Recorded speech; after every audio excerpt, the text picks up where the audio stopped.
Hi guys, Dale Bateman here. On this episode of Build Your Success Online, we're back with the second part of your web conversion video series. Stay tuned.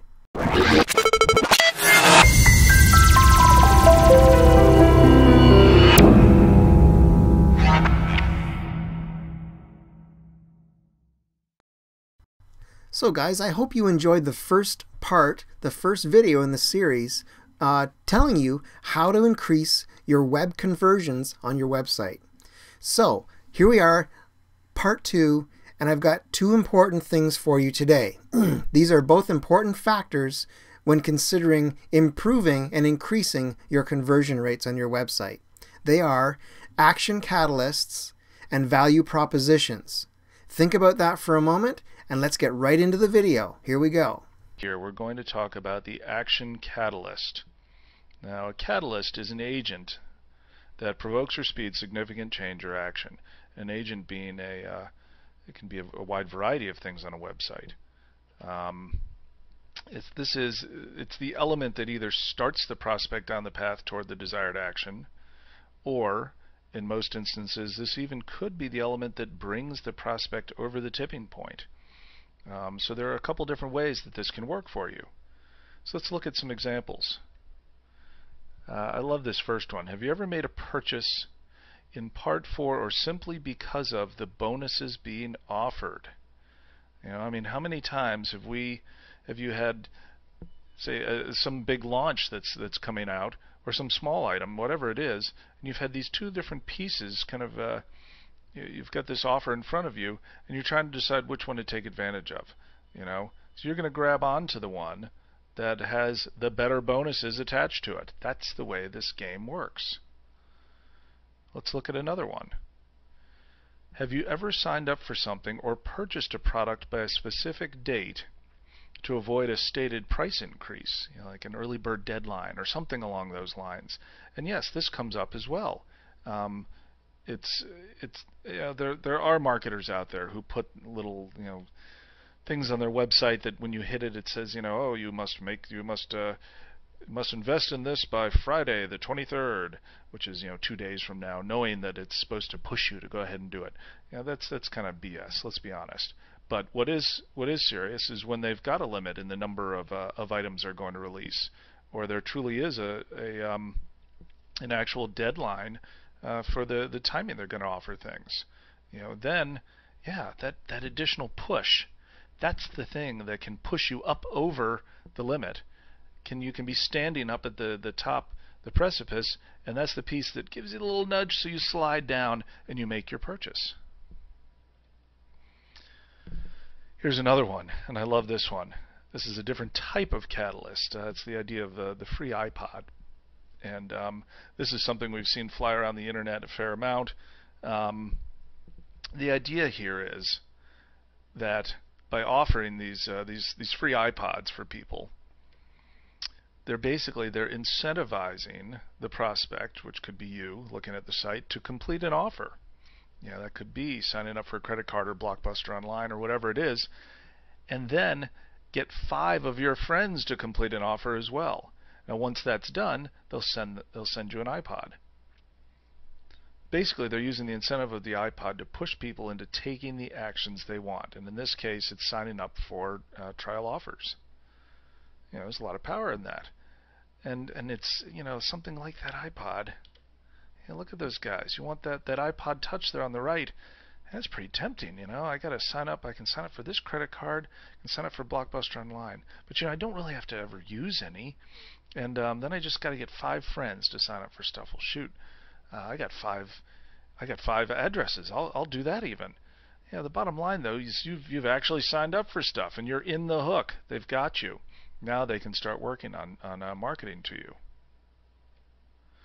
It's the element that either starts the prospect down the path toward the desired action, or in most instances the element that brings the prospect over the tipping point.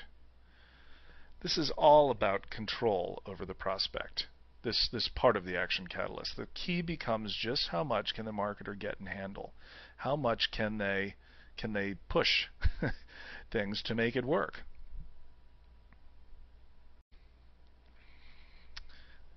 here we have the value proposition. So let's look at first what a proposition is. This is a clear, concise statement, or it could be a series of statements, about the value the solution offered by the product or service has to the client. There's a clear shift of focus and mindset in here. Okay? And what we're doing is we're creating this underlying picture around the product that tells them exactly what it is that they should want and why and for whom, and it underlies the product so that they can almost hold this thing in their hand and see what it is they're going to get out of it. Now, as you start to work on the value proposition for your product, there are a variety of different pieces here that you need to really look at. As you are developing it, you want to look at, first you need to do some research. You need to find out about your client's business. You need to know who their clients are, what their clients' problems are, what their whether this is something that should cost a lot or a little. You need to know who their base business is. Okay. Then you also need to do a little relationship building to establish rapport, outline process. With this, this is just figuring out how you're going to communicate with your prospect. Is this one that needs to be via direct mail, email, phone call, or a various combination of the different ones? How are you going to reach them? And then we get into a little active listening, and this is to understand a client's goals and pains. This is one where some marketers will actually they will use surveys to do this, where they're going out and they're surveying their prospects so they can get a clear picture of what it is that their clients' issues are. That's where somebody will have a survey up that'll say, tell us what is your favorite whatever with web conversion, not with web conversion, but with building a list. Or what is your biggest problem with building a list? There's their question. And somebody types in, well, my problem is I have trouble getting people to the offer. Somebody else says, well, I have trouble doing this, I have trouble doing that. But that's the goal, is to understand what their issues are, what their goals and pains are. Next, we get into questioning. This is about your client's business challenges and visions. And this is one where you're not even looking so much at their prospect, but you're looking more at your clients, at the issues of your client's vision. And again, this is so you can fully understand what they're hoping to do with their business. If they're releasing a little report that is going to show that covers just the front end of their business, you need to understand that. You need to understand that that little report is then going to lead to this product, which has got as a home study system, which is then going to lead to this seminar system, which is then going to lead to one-on-one coaching or group coaching, and then beyond that, one-on-one coaching. But you need to understand the way their business is going to work and the way this whole thing is going to grow for them. Then you also need to understand your client's needs, pains, goals, and dreams, and that kind of falls into the last one. It's an extension of it, really, where you need to understand what their issues are as they're dealing with things so that you can work around those as well. And then lastly, we have an articulation of solutions. Pretty big words here. And the value that we'll bring to the client. Okay? So this is where you summarize the whole thing. And you put all the pieces together so that you can show the client what it is you're going to do for them. Now, the next thing that happens with this is you have a client on the other end. As they look at this whole thing, you have to figure they're sitting there saying, well, what's in this for me? They've got a variety of questions. What do you do differently from your competitors? You need to be able to answer that. You need to be able to say, well, we look just like blue widget number 2, yet inside this blue widget we also have the following elements. What results will your clients see from your product or service?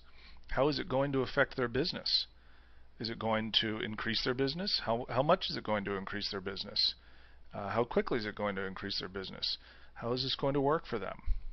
You know, what are your core values that make these results possible? What are the core elements within your business that makes it possible for their business to increase?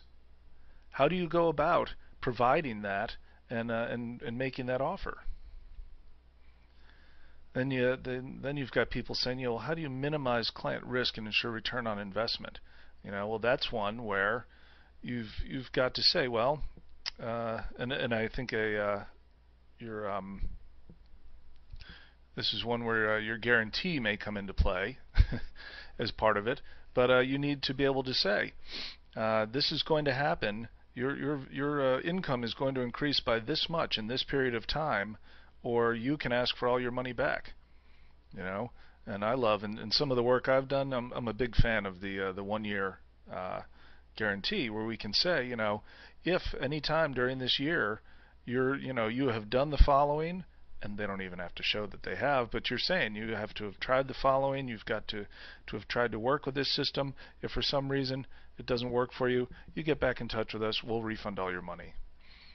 And then what evidence, and case studies even better, can you provide to support your solutions? And that becomes some of the social elements involved in showing that yes, there are people using this product and this is what it's done for them.